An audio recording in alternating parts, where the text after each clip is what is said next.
Oke, balik lagi bersama gua di Romdonion Channel, Kang PS dari Cikarang. Boleh. Oke, di video kali ini gua akan sedikit berbagi ya mengenai PS3 Slim seri 25, di mana gua telah menggunakannya selama 5 tahun ya dari sejak pembeliannya.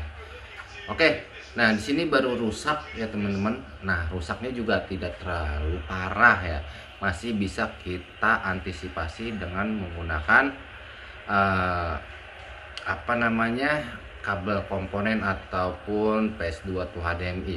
Nah, kerusakannya itu seperti biasa ya, tidak parah, hanya IC HDMI ya teman-teman, sehingga menyebabkan gambar ataupun display pada tampilan layarnya itu ngedrop.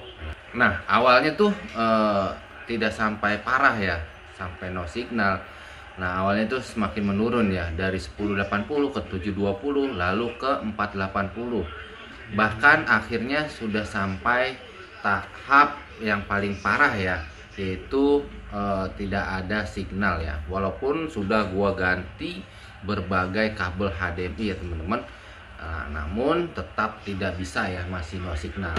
Oke, di sini pemakaian PS3 Slim gue itu seri 25. Nah, selama 5 tahun itu belum ada kendala ya.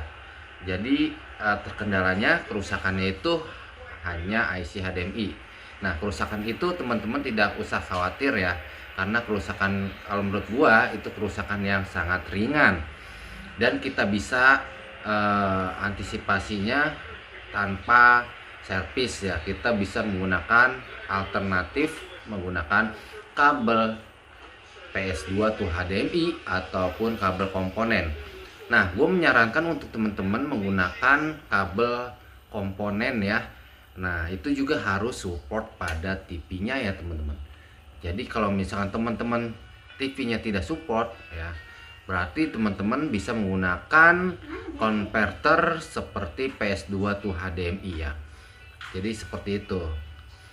Oke, untuk alternatif sendiri ya, gue menggunakan kabel komponen itu bisa seperti resolusi HDMI ya teman-teman. Jadi bisa semua resolusi kita gunakan. Nah, kalau untuk PS2 to HDMI itu tidak semua display itu bisa kita gunakan ya. Oke, maka dari itu gue rekomendasikan untuk teman-teman yang terkendala seperti PS gue ini ya, bermasalah IC HDMI-nya, itu bisa menggunakan alternatif menggunakan kabel komponen ya. Oke, nah kabel komponen sendiri sangat murah ya, yaitu kisaran 30 ribuan ya. Dan gue menggunakan alternatif tersebut ya untuk rental ya teman-teman. Ini sudah 5 tahun kuat ya, baru rusak IC HDMI-nya selama 5 tahun.